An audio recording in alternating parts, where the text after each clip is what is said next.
Ayan mga May, welcome sa aking channel.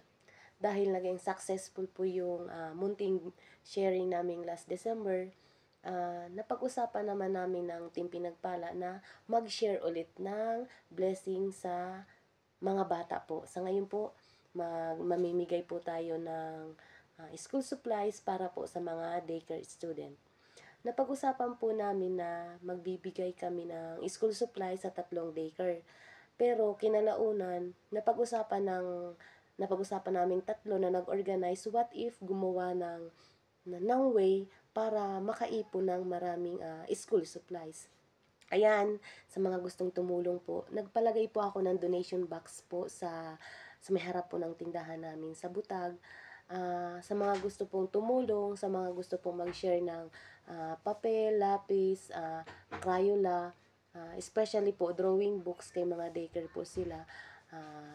Nakabukas po yung donation box po namin doon. Pwede nyo po i-drop doon kung ano man po yung mga school supplies na gusto nyo po i-share po sa Team Pinagpala.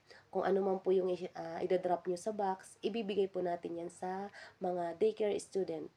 Kaya sa may mga mabubuting kalooban po dyan na gusto din po mag-share, open po yung donation box namin sa may Butag.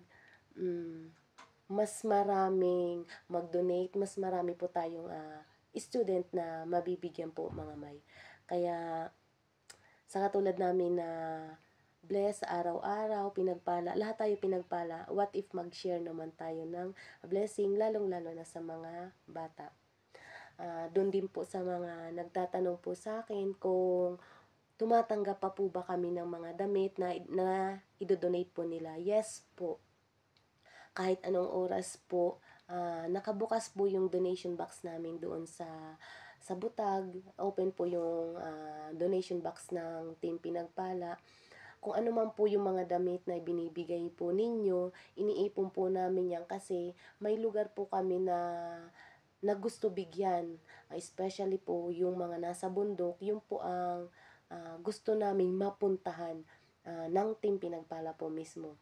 Kaya hopefully po hanggang bago mag-December, bago mag-Pasko, makaipon tayo ng maraming mga damit, lalong-lalo na po sa bago mag-Pasko, mamimigay din po kami ng grocery kasama po ng mga dinonate po ninyong mga damit.